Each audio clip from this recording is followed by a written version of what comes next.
है, ये human rights के खिलाफ है।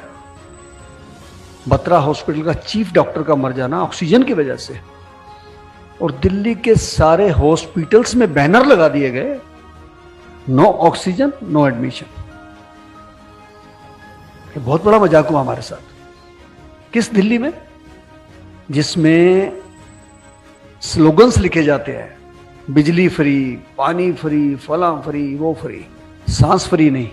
जैसे कोरियर वाला चलता है ना जी, जैसे कोरियर की बुकिंग होती है, एक बिल्डिंग से उठाया, दूसरे से उठाया, तीसरे से डंप कर दिया।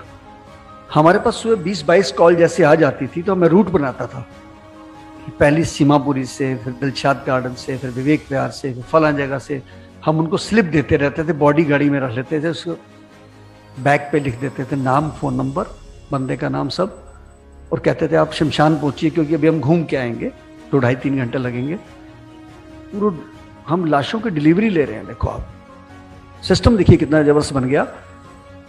कोई सरकारी तंत्र नहीं था वहां पे, कोई सरकारी तंत्र नहीं था। आप किसी का मर्डर करके भी ले जाओ को पूछने वाला नहीं था, किसी को भी उठा के ले जाओ को पूछने वाला नहीं था, बदली भी कर लो तो कोई पूछने वाला नहीं है, क्योंकि देखने वाला ही कोई नहीं था। और उन सब बॉडीज को ले जाके फिर हम उतारते थे। वहां घर से किसी का एक बंदा आता था, किसी के 2 आते थे, नहीं भी आते थे। 8-10 दिन पहले मैं मुंबई में था, रोटरी क्लब वालों ने बुलाया था मुझे कल्याण में, और उसी दिन बाई चांस मैंने मोबाइल पे देखी ऐड कि 37,500 रुपए में संस्कार करा लो। आपने भी देखी होगी। मैंने वहां भी लोगों को पूछा, हाथ खड़े कराया करे, सबने देखी है।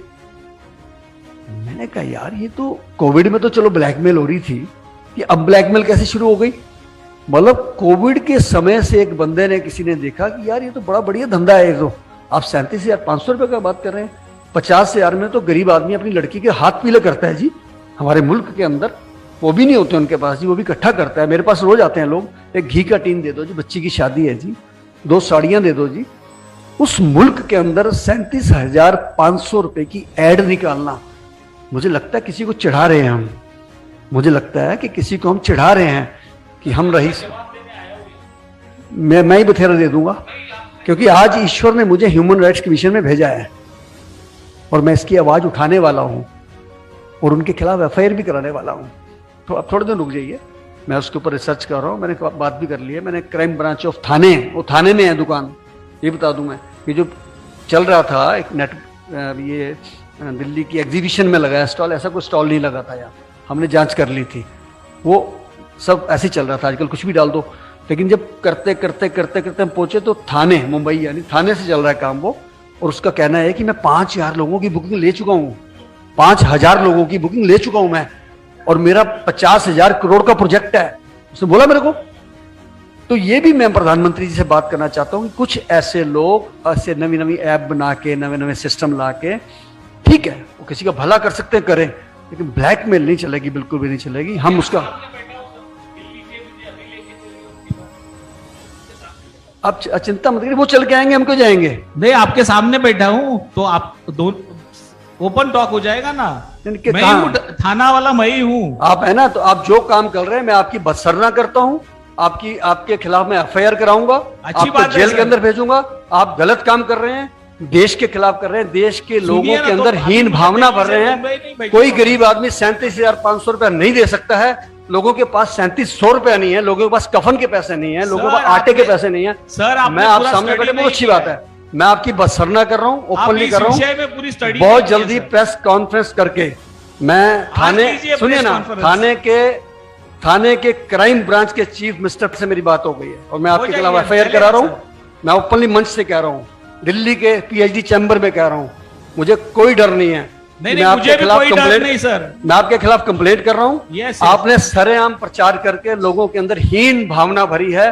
जिस मुल्क के अंदर 37,500 में गरीब बच्ची के हाथ पीले हो जाते हों, उसको जलाने के लिए, लाश के लिए आप 37,500 रुपए मांग रहे हैं। आप नाजायज काम कर रहे हैं। आप मुझे देखिए, ये लड़ाई का मंच नहीं है, ये जिनका चैम्बर का मंच है। मैंने अपनी बात रख दी, आप अपनी रख देना। मैं डरने वाला किसी से नहीं हूं। मैंने अपनी बात रख दी है। फलाना फलाना हॉस्पिटल ने बहुत धमकाया, बहुत लालच दिए, मोटे मोटे लालच दिए कि शंटी जी वीडियो बंद कर दीजिए, इतना माल ले लीजिए। मैंने कहा मैं दलाल नहीं हूं, मैं सेवक हूं, दलाल नहीं हूं। और इस कोविड में जिसने गलत काम किए बख्शूंगा नहीं किसी को भी। और 3 हॉस्पिटल्स 2 नोएडा के, 2 गुड़गांव के, एक फरीदाबाद का, 5 के ऊपर रेड हो चुकी है। और आप बिलीव करेंगे, कैश वहां से 5-5, 6-6 करोड़ रुपए मिल गया और 4-4 करोड़ का सोना मिल गया। उनकी बेल नहीं होगी, एनएसए लग रहा है उनके ऊपर। और जो भी ऐसा काम करेगा इस चीज को लेके, मैं फिर कहने जा रहा हूं, कौन सी चीज? जो हमारी सनातन संस्कृति है, तो हमारे को उसके खिलाफ बोलना है। मैं डरूंगा नहीं। लोग तो 37,500 मांग रहे हैं ना। आपकी निगाह में दिल्ली में नहीं, इंडिया में कहीं भी कोई भी लगे कोई व्यक्ति की डेथ होगी, उसके पास पैसे नहीं है, आप हमारे को फोन कर दीजिए, हम कैसे भी कराएं। मुझे वहां चाहे एसएचओ को फोन करना पड़े, और मैं जिसको फोन करूंगा वो कराएगा। उसको पैसा नहीं देना, एक सिंगल पाई नहीं देनी पड़ेगी। संस्कार कराने का जिम्मा मैं लेता हूं पूरे देश के अंदर। मेरे को आपने बुलाया, बहुत सम्मानित किया और बहुत अच्छा सब्जेक्ट चुना, और इसमें हमको सबको मिलके काम करना है। मैं बहुत बहुत छतवाल साहब आपका धन्यवाद करता हूं, आपने इतना कीमती समय दिया। धन्यवाद। जय हिंद।